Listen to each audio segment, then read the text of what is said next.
مد کا بیان، مد کا بیان ہے یعنی حروف کو کہاں پر کھینچ کر پڑھیں گے۔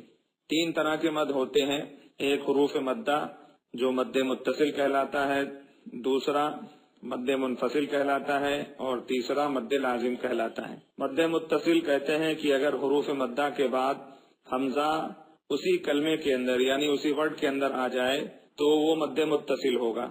مد متصل کو مد منفصل کے مقابلے میں زیادہ کھینچ کر پڑھا جائے گا۔ دوسرے نمبر پر مد منفصل ہے، یعنی حروف مدہ کے بعد اگر حمزہ دوسرے کلمے میں ہو تو مد منفصل ہوگا، یعنی کم کھینچ کر پڑھا جائے گا۔ حروف مدہ کے بعد والے حرف پر اگر جزم یا تشدید ہو تو پھر یہ مد لازم ہوگا۔ تینوں کی مثال یوں سمجھیے، مد متصل کی مثال جیسے جاء، سوء وغیرہ۔ مد منفصل کی مثال فی امرنا، لا الہ وغیرہ۔ مد لازم کی مثال حاجوک، آل آنا وغیرہ۔ اس کو صحیح طرح سے سمجھ لیں۔ مد متصل، مد منفصل، مد لازم۔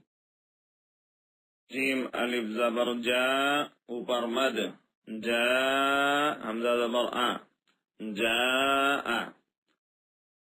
سین یا زیر سی، اوپر مد، سی حمزہ تا زبر ات، سی ات۔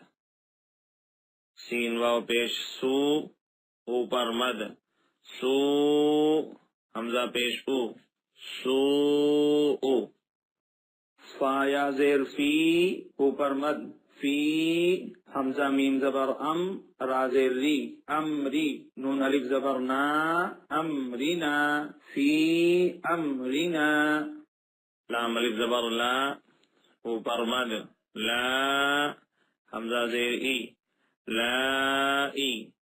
لام کھڑا زبر لا، لا الہ، ہا زبر ہا، لا الہ۔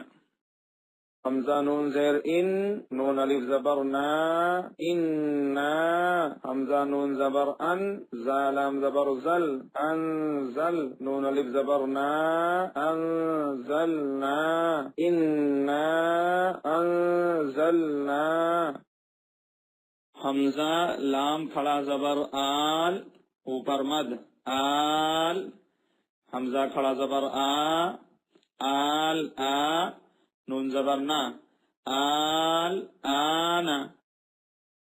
ہا الف جیم زبر حاج، اوپر مد، حاج۔ جیم واو پیش جو، حاجو۔ کاف زبر کا، حاجو کا۔